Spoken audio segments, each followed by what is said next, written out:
The Punjab and Haryana High Court has recently issued comprehensive guidelines to magistrates concerning the handling of cancellation reports and applications for lodging First Information Reports (FIRS) under Section 156(3) of the Criminal Procedure Code (CRPC), now corresponding to Section 175(3) of the Bharatiya Nagrik Suraksha Sanhita (BNSS). This initiative addresses inconsistencies in judicial approaches and aims to ensure uniformity and fairness in legal proceedings. Guidelines for considering cancellation reports under Section 173 of CRPC, now Section 193 of BNSS 1. Magistrates' options upon receiving a cancellation report: accept the report and terminate the proceedings. Reject the report, take cognizance of the offence, and initiate the process. Order further investigation by the police under Section 156(3) of CRPC, now Section 175(3) of BNSS. 2. Criteria for ordering further investigation: the magistrate should not mandate further investigation solely based on the complainant's dissatisfaction.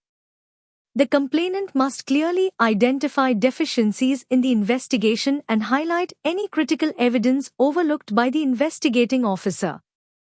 3. Justification for further investigation: if the magistrate deems further investigation necessary, the decision must be supported by judicial reasoning, indicating that essential evidence was missed by the investigating agency.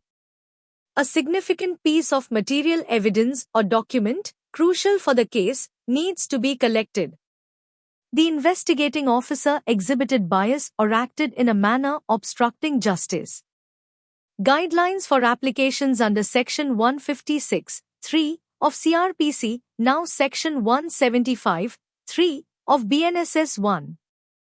Judicial application of mind: magistrates must not order the registration of an FIR merely by reiterating the allegations presented by the complainant. The order should reflect a thorough judicial examination of the case. 2. Requirement of a sworn affidavit. In line with the Supreme Court's directives in Priyanka Srivastava v. State of UP and as incorporated in Section 175(3) of BNSS, all applications under Section 156(3) of CRPC or Section 175(3) of BNSS must be accompanied by a sworn affidavit. This affidavit should confirm that the applicant has exhausted remedies under Sections 154(1) and 154(3) of CRPC, now Sections 173(1) and 173(4) of BNSS, before seeking the magistrate's intervention. 3. Active judicial role: courts should not function merely as intermediaries forwarding complaints to the police. Magistrates must assess whether a state-led investigation is genuinely warranted and avoid routinely passing complaints to the investigating agency without due consideration. The High Court emphasized that if a complaint contains straightforward allegations that can be directly addressed through evidence and trial, the magistrate should proceed accordingly, rather than involving the police under Section 156(3) of CRPC, now Section 175(3) of BNSS. The Punjab and Haryana High Court has recently issued comprehensive guidelines to magistrates concerning the handling of cancellation reports and applications for lodging First Information Reports (FIRS) under Section 156(3) of the Criminal Procedure Code (CRPC), now corresponding to Section 175(3) of the Bharatiya Nagrik Suraksha Sanhita (BNSS). This initiative addresses inconsistencies in judicial approaches and aims to ensure uniformity and fairness in legal proceedings. Guidelines for considering cancellation reports under Section 173 of CRPC, now Section 193 of BNSS 1. Magistrates' options upon receiving a cancellation report: accept the report and terminate the proceedings. Reject the report, take cognizance of the offence, and initiate the process. Order further investigation by the police under Section 156(3) of CRPC, now Section 175(3) of BNSS. 2. Criteria for ordering further investigation. The magistrate should not mandate further investigation solely based on the complainant's dissatisfaction. The complainant must clearly identify deficiencies in the investigation and highlight any critical evidence overlooked by the investigating officer. 3. Justification for further investigation.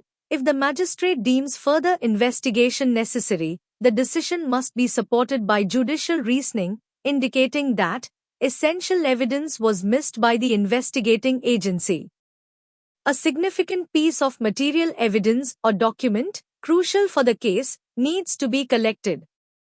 The investigating officer exhibited bias or acted in a manner obstructing justice. Guidelines for applications under Section 156(3) of CRPC, now Section 175(3) of BNSS 1. Judicial application of mind. Magistrates must not order the registration of an FIR merely by reiterating the allegations presented by the complainant. The order should reflect a thorough judicial examination of the case.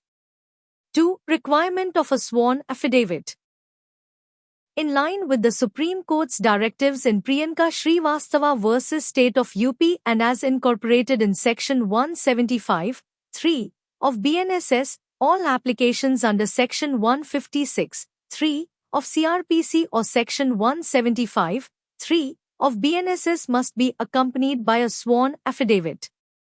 This affidavit should confirm that the applicant has exhausted remedies under Sections 154(1) and 154(3) of CRPC, now Sections 173(1) and 173(4) of BNSS, before seeking the magistrate's intervention. 3. Active judicial role. Courts should not function merely as intermediaries forwarding complaints to the police. Magistrates must assess whether a state-led investigation is genuinely warranted and avoid routinely passing complaints to the investigating agency without due consideration. The High Court emphasized that if a complaint contains straightforward allegations that can be directly addressed through evidence and trial, the magistrate should proceed accordingly, rather than involving the police under Section 156(3) of CRPC, now Section 175(3) of BNSS.